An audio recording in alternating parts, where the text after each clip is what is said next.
اب اس کے اندر کچھ پرسپیکٹیوز ہیں، پرسپیکٹیوز ان اے سینس کہ ہم آرگنائزیشن سوشل رسپانسبلٹی میں رہتے ہوئے کیسے ان ایسپیکٹ کو دیکھ سکتے ہیں. تو آپ کے سامنے سب سے پہلے نمبر پر انویزیبل ہینڈ ہے. انویزیبل ہینڈ ایک ایسا ویو پوائنٹ ہے that holds the entire social responsibility of a corporation can be summed up as make profits and obey the laws. تو اس کا مطلب ہے کہ آرگنائزیشن کے جو انویزیبل ہینڈ ہے اس کے اندر جو پرسپیکٹیو ہم ڈسکس کر رہے ہیں اس کے اندر ٹوٹل امپیکٹ یہ آ رہا ہے کہ آپ پروفٹ ارن کریں اور آپ لاس کو فالو کریں. ٹھیک ہے، تو انویزیبل ہینڈ کا پرسپیکٹیو آپ کو یہ بتاتا ہے. Government of hand of government perspective includes the interest of the society are best served by having the law and political process guide the corporation activities. اب یہ دیکھیں کہ جب آپ بات کر رہے تھے نا انویزیبل ہینڈ کی، تو اس کے اندر تو آپ نے یہ کہا جی کہ پروفٹ ارن کرنا ہے اور لاس کو بے کرنا ہے. لیکن اگر آپ گورنمنٹ کی بات کریں تو اس گورنمنٹ نے ان لاس کو ایگزیکیوٹ کروانا ہے بائی ڈوئنگ پریشر، پنشمنٹ کو یوز کر سکتے ہیں، تھریٹ کو یوز کر سکتے ہیں، موٹیویٹ کر کے کر سکتے ہیں. It's up to the organisation کہ وہ کیسے اس کو لے کر چلیں گے. لیکن انہوں نے جو کمپنیز کام کر رہی ہیں جو ان کی ٹیریٹری میں آتی ہیں، آرگنائزیشن کی ٹیریٹری میں آتی ہیں، ان کا کام ہے کہ ان کمپنیز کو انڈرسٹوڈ سی بات ہے ان کو اس فیکٹر میں کور کروانا کہ وہ کوئی بھی ایسا کام نہ کریں جو لاز کے اگینسٹ ہو اور لاز اور سوسائٹی کے بیٹرمنٹ میں بنائے جاتے ہیں. اب اس کی ایگزامپل آپ کو میں ایسے دے سکتا ہوں کہ فار ایگزامپل اگر کوئی فیکٹری بن رہی ہے یا کوئی ایسی کمپنی ہے جس سے پولوشن کریٹ ہوگی، تو وہ پولوشن آف کورس جو رہنے والی ارد گرد اکوموڈیشن ہے، سوسائٹیز ہیں، اس کو افیکٹ کرے گی. تو اب گورنمنٹ کیا کرتی ہے؟ گورنمنٹ کے لاز یا رولز کیا ہیں؟ وہ یہ ہیں کہ فیکٹری جتنی بھی فیکٹریز بنیں گی، جتنے بھی مینوفیکچرنگ سیکٹر بنیں گے، وہ with in the premises of accommodation, جہاں پر ریزیڈینشیل اکوموڈیشن ہے وہاں پر نہیں بنیں گی. ٹھیک ہے، یعنی کہ وہ ان کی لوکیشن جو ہے وہ ایسی جگہ پر ہوگی جو بالکل دور ہو ریزیڈینشیل ایریا سے اور وہ پولوشن کا ایفیکٹ جو ہے وہ علاقے نہ بنے. وہ ایک علیحدہ بات ہے کہ وہ pollution as a whole society کو، ایک سوسائٹی کے اندر پولوشن زیادہ ہونے سے اس کا امپیکٹ تو آتا ہے لیکن ایٹ لیسٹ ڈائریکٹ امپیکٹ نہیں آئے گا. تو these are the rules behind. جو اب جس طرح آپ کہہ سکتے ہیں کہ یہ جو آپ اینٹوں کی جو چمنیاں دیکھتے ہیں، جو بھٹے بنے ہوتے ہیں، وہ آپ ان کی لوکیشن اگر دیکھیں تو آپ کو خود ہی اندازہ ہو جائے گا کہ اس کی لوکیشن کتنے جا کے بیونڈ دا سٹی جو ہے وہ ہوتی ہیں. اس کی ریزن یہی ہے کہ گورنمنٹ کا جو ڈیسیژن ہے یا جو گورنمنٹ کی انٹروینشن ہوتی ہے وہ یہ اس چیز کو میک شور کرنا ہوتا ہے کہ وہ سوسائٹی سے ہٹ کر یہ سارے سیٹ اپ بنائیں. تو اس کی اپروول بھی انہی بیسس پہ ہوتی ہے. تو this is the concept of hand of the government. And number third is a very interesting one, hand of the management. So basically a view standing that the corporation and their managers are expected to act in ways that protect and improve society's welfare as well as make profit. اب یہاں پر یہ والا concept آپ کو یہ بتاتا ہے کہ آپ کی جو مینجمنٹ کا ہینڈ ہے، so according to this view of point کہ آپ کے جو مینجمنٹ کا پرسپیکٹیو ہے، مینجمنٹ کا پرسپیکٹیو سمپلی آپ کو یہ بتا رہا ہے کہ آپ نے سوسائٹی کی بیٹرمنٹ کے لیے بھی کام کرنا ہے اور آپ نے اپنے پروفٹ میکنگ کو بھی ساتھ میں لے کر چلنا ہے. So it's basically the combine form. جو آپ نے انویزیبل ہینڈ کو اور گورنمنٹ کے جو پرسپیکٹیو ہم نے ڈسکس کیا نا فرسٹ 2 پوائنٹس، تو مینجمنٹ کا پرسپیکٹیو ان دونوں کا کمبائن ورژن ہے. مطلب اپنا پروفٹ بھی ارن کریں اور ساتھ میں آپ پبلک کے انٹرسٹ کو بھی اتنا ہی امپورٹنٹ سمجھے جتنا آپ اپنے پروفٹ کو انڈرسٹینڈ کرتے ہیں. ٹھیک ہے، تو یہ آپ دیکھیں، اس میں کوئی آپ کو کنفیوژن اگر آ رہی ہے تو آپ میرے سے ایزی کلاس میں یا کمنٹس کی شکل میں جیسے بھی آپ بہتر لگے آپ میرے سے پوچھ سکتے ہیں. آگے چلتے ہیں. اب تو اکنومیکل اور لیگل اسپیکٹ یہاں ہمیں کیا بتاتا ہے؟ ہم نے 3 کنسیپٹ کو ڈسکس کیا. تو 3 کنسیپٹس کون کون سے ہیں؟ انویزیبل ہینڈ ہے، hand of the government and hand of the management. تو بیسکلی آپ کی جو اکانومی ہے, جو آپ کی لیگل انوائرمنٹ ہے, آپ لوگ یاد کریں, ریکال کریں پریویس سیشن جس کے اندر بزنس انوائرمنٹ میں آپ نے ایکسٹرنل فیکٹرز کو اسٹڈی کیا تھا. ٹھیک ہے, ایکسٹرنل فیکٹرز کون سے تھے, میں نے اس کی ایبریویشن آپ لوگوں سے شیئر کی تھی, pastel analysis and paste analysis. میں نے آپ سے بولا تھا کہ جو پیسٹ ہے اس کا انکریزنگ یا اس کا انہانس ورژن جو ہے وہ پیسٹل انالیسس ہے. That basically stands for political, environmental, social, technological, legal, economical factors. تو ہر وہ فیکٹر جو آرگنائزیشن کو انڈائریکٹلی انفلوئنس کرتا ہے وہ آپ کا ایکسٹرنل فیکٹر کہلاتا ہے. تو یہاں پر آپ دیکھیں کہ اکنامیکل اور لیگل فیکٹر, کیونکہ یہ دونوں زیادہ ریلیٹڈ ہیں سوشل رسپانسبلٹی کے, جب ہم ٹاپک کو ڈسکس کر رہے ہیں تو کنٹری کی اکانومی اور کنٹری کے جو لیگل جو لاز وغیرہ بنے ہوئے ہیں ان میں آپ نے responsibility to make a profit and obey the laws includes invisible hand, hand of the government and hand of the management. It's main چاہے آپ انویزیبل ہینڈ میں اپنے آپ کے بارے میں سوچ رہے ہیں, اپنے پروفٹ میکنگ کے بارے میں سوچ رہے ہیں, تب بھی آپ نے لاز کو obey کرنا ہے. اگر آپ گورنمنٹ کے ہینڈس کی بات کرتے ہیں تو گورنمنٹ نے بھی جو لاز اور ریگولیشن ہے اس کے مطابق ہر چیز کو میک شیور کرنا ہے کہ کوئی بھی ایسا ڈسکریپنسی نہ آئے جس کی وجہ سے کوئی ایشو فیس کرنے پڑے. گورنمنٹ کو بھی اپنے رولز میں رہتے ہوئے, اپنی باؤنڈریز میں رہتے ہوئے ورک آؤٹ کرنا ہے. ٹھیک ہے, اور کروانا ہے جو ان کی ٹیریٹری میں آرگنائزیشن ہے ان سے کہ وہ رولز کے مطابق کام کریں. اور فائنلی جو مینجمنٹ کا پرسپیکٹیو ہے جس کے اندر مینیجرز دونوں اسپیکٹ کو دیکھتے ہیں ایکولی, کہ وہ اپنے پروفٹ کو بھی ارن کریں اور ساتھ میں وہ جو سوسائٹی کی بیٹرمنٹ ہے اس کے لیے بھی وہ کام کر رہے ہوں. رائٹ, آگے ایتھکس اور ڈسکریمنیشن کے اندر بھی سیم یہی پوائنٹ آتے ہیں کہ یہاں پر آپ ethical behaviour are basically expected by the society, invisible hand, hand of the government, and you can say that the hand of the management. So it's basically difficult to determine or identify. تو ہم نے کیا کرنا ہے کہ اگر کچھ organization ایسی ہیں جو کلیم کرتی ہیں جی ہم سوسائٹی کی بیٹرمنٹ کے لیے کام کر رہے ہیں, لیکن وہ کچھ ایسا کام نہیں کر رہے جو کہ ایتھیکلی طور پہ ٹھیک ہیں, یعنی کہ بیونڈ دا ایتھکس جا کے beyond the values of the society وہ ورک آؤٹ کر رہے ہیں, تو you have to identify such kind of issues if you are in a government. ٹھیک ہے, گورنمنٹ جو ہے وہ ان چیزوں کو میک شیور کرے کہ سوسائٹی کی بیٹرمنٹ کے لیے جو کام کیا جا رہا ہے وہ ایتھکس, رولز اینڈ ریگولیشنز اور لاز کے مطابق ہو. ٹھیک ہے, تو یہاں تک ہم نے جو بات کی وہ ہم نے سوشل رسپانسبلٹی کو ڈسکس کیا, what is actually social responsibility, اور مینجمنٹ یا آرگنائزیشن سوشل رسپانسبلٹی کے ساتھ کیسے کام کرتی ہے. اس میں ہم نے 3 طرح کے پرسپیکٹیو کو ڈسکس کیا, اور وہ تینوں پرسپیکٹیو کو پھر ہم نے اپلائی کیا اکنامیکل اور لیگل انوائرمنٹ میں اور ایتھکس کے ساتھ. ٹھیک ہے, آئی ایم ہوپ فل کہ آپ لوگ یہاں تک کافی اس چیز کو انڈرسٹینڈ کر رہے ہوں گے. تو سیکنڈ ہمارا جو آج کا کانسیپٹ ہے that is about social stake holder. ٹھیک ہے, سوشل اسٹیک ہولڈر سے پہلے میں اسٹیک ہولڈرز کے بارے میں آپ کو بتانا چاہوں گا کہ اسٹیک ہولڈرز ہم کن کو کہتے ہیں. اسٹیک ہولڈرز ہم ان کو کہتے ہیں جن کا آرگنائزیشن کے ساتھ ڈائریکٹلی یا انڈائریکٹلی کوئی ریلیشن ہوتا ہے. اب آپ کنفیوز ہو گئے ہوں گے بھی ڈائریکٹلی اور انڈائریکٹلی سے کیا مراد ہے, میں اس کو آپ کو کلیئر کرتا ہوں.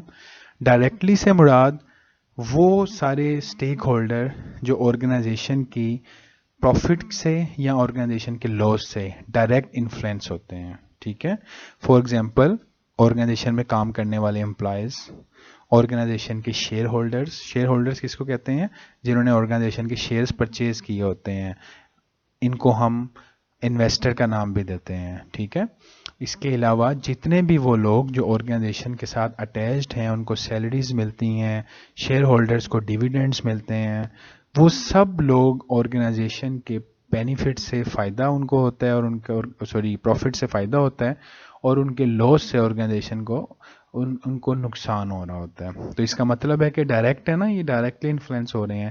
انڈائریکٹلی انفلوئنس ہونے میں وہ سب لوگ آ جائیں گے جو کہ ڈائریکٹ انفلوئنس تو نہیں ہوتے لیکن آرگنائزیشن کی بیٹرمنٹ سے ان کو اتنا زیادہ فائدہ تو نہیں, لیکن کم سے کم وہ برانڈ نیم کے ساتھ کہیں نہ کہیں وہ بھی اٹیچڈ ہوتے ہیں, جن کو ہم کسٹمرز کہہ سکتے ہیں, ہم ان کو سپلائرز کا نام دے سکتے ہیں. ٹھیک ہے, تو ان شارٹ ہم یہ کہیں گے ہر وہ پرسن چاہے وہ آرگنائزیشن کے ساتھ ڈائریکٹلی اٹیچڈ ہے جیسے شیئر ہولڈرز ہیں یا وہ انڈائریکٹلی اٹیچڈ ہے اور آرگنائزیشن کی ورکنگ سے اس کو کہیں نہ کہیں کوئی فرق پڑتا ہے. تو اب ہم سیکیورٹی گارڈ سے لے کر سویپر سے لے کر بورڈ آف ڈائریکٹرز کے ممبرز تک سب لوگوں کو کمپنی کا اسٹیک ہولڈرز کہہ سکتے ہیں. کیونکہ ہم یہ اکثر ورڈ بولتے ہیں نا بھی کوئی بات ہو رہی ہو تو ہم کہتے ہیں جی اس بات میں آپ کا کیا اسٹیک ہے, ٹھیک ہے, آپ کیوں انٹرسٹ لے رہے ہیں, آپ کو کیا فرق پڑتا ہے. ان شارٹ ہم یہی کہنا چاہ رہے ہوتے ہیں نا کہ آپ کا کوئی اسٹیک ہے اس میں. تو یہ اسٹیک ہولڈر کا کانسیپٹ ضرور اپنے مائنڈ میں آپ سمجھ لیں اچھی طریقے سے. اب اسٹیک ہولڈرز جو ہیں, اب یہاں پہ میں کویسچن آپ کے سامنے رکھتا ہوں, شیئر ہولڈرز کیا اسٹیک ہولڈرز ہوتے ہیں؟ اور سیکنڈ کویسچن میں آپ کے سامنے یہ رکھتا ہوں کہ کیا ہر اسٹیک ہولڈر شیئر ہولڈر ہوتا ہے؟ تو اس کے بارے میں ذرا 1 منٹ سوچیں, چلیں 30 سیکنڈ سوچ لیں, پھر میں آپ کو اس کا آنسر دیتا ہوں. کویسچن ریپیٹ کر دیتا ہوں دوبارہ. کیا ہر شیئر ہولڈر اسٹیک ہولڈر ہوتا ہے؟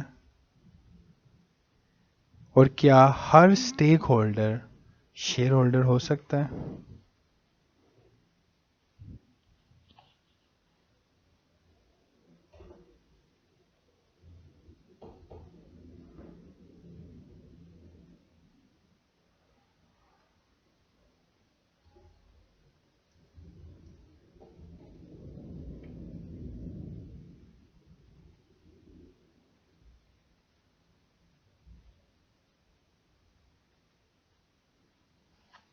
Okay, now moving toward the answer.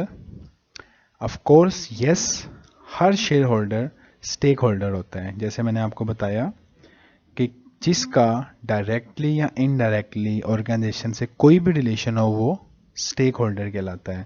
تو شیئر ہولڈر کا تو ریلیشن ہوتا ہے نا, اس لیے ہر شیئر ہولڈر اسٹیک ہولڈر ہوتا ہے.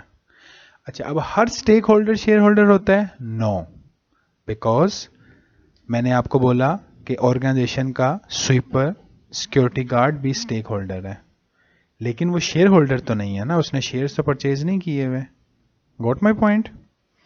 تو this is I am talking about shareholder and the stakeholder. تو اب ہم بات کرتے ہیں سوشل اسٹیک ہولڈرز کی. تو سوشل اسٹیک ہولڈر میں سب سے پہلے نمبر پہ آ گئے ہیں جی shareholder, employees, customers, community and the society. تو یہ سب وہ لوگ ہیں جن کا آرگنائزیشن کے ساتھ ڈائریکٹلی یا انڈائریکٹلی کوئی نہ کوئی ریلیشن ہوتا ہے. اور اس میں جو ہمارا زیادہ فوکس ہے وہ لوکل کمیونٹی اور سوسائٹی کے اوپر بھی ہوتا ہے. زیادہ فوکس سے مراد ہے کہ جب ہم سوشل رسپانسبلٹی کی بات کرتے ہیں تو ہم کسٹمر کو نگلیکٹ نہیں کرتے, ہم امپلائیز کو نگلیکٹ نہیں کرتے, ہم شیئر ہولڈرز کو نگلیکٹ نہیں کرتے. اسی طرح ہم لوکل کمیونٹی کو اور سوسائٹی کو بھی نگلیکٹ نہیں کرتے. ہم اپنے بیٹرمنٹ کے لیے شیئر ہولڈر, امپلائیز اور کسٹمر تک لمیٹڈ نہیں رہیں گے, ہم لوکل کمیونٹی کو بھی فوکس کریں گے اور ہم سوسائٹی کو بھی اتنا ہی امپورٹنٹ سمجھیں گے جتنا کہ ہمارے لیے باقی 3 شیئر ہولڈر, امپلائیز اور کسٹمر ہیں. ٹھیک ہے, تو یہ ڈائیگرام آپ کے سامنے میں رکھتا ہوں. ڈائیگرام آپ دیکھیں. In the middle it is an organization. ٹھیک ہے, firstly we have shareholders. کون ہے جی شیئر ہولڈر؟ جنہوں نے کمپنی کے شیئرز کو پرچیز کیا ہوا ہے. ٹھیک ہے, کمپنی کے شیئرز کو پرچیز کرنے سے مراد انہوں نے اس کے جتنی بھی شیئرز کو پرچیز کیا ہے, چاہے 1 شیئر کیا یا ملینز آف شیئر پرچیز کیے ہیں, تو ان کو ہم شیئر ہولڈر کہیں گے. ان ادر ورڈز ہم ان کو اونر آف دا کمپنی بھی کہتے ہیں کیونکہ ان کی انویسٹمنٹ ہوتی ہے. اب جس کی جتنی انویسٹمنٹ ہوتی ہے اس کے مطابق اس کا رول ڈیسیژن میکنگ میں ہوتا ہے. فار ایگزامپل اگر مور دین 50% یا 60% شیئرز کسی کے ہوتے ہیں تو وہ آرگنائزیشن کی ڈیسیژن میکنگ میں اہم رول پلے کرتا ہے. رائٹ. امپلائیز کون ہیں؟ جو کام کر رہے ہیں آرگنائزیشن کے اندر. Customers of course your clients, آپ ان پہ فوکس کرتے ہیں. Customer is always right, customer is a king. There are 2 rules. Rule number 1, customer is always right. Rule number 2, if you ever think that customer is wrong, then reread the rule number 1. Interesting نا؟ اگر آپ کو کبھی بھی لگے کہ customer غلط ہے تو رول نمبر 1 دوبارہ پڑھنا ہے, اور وہ کیا تھا؟ Customer is always right. اس کے علاوہ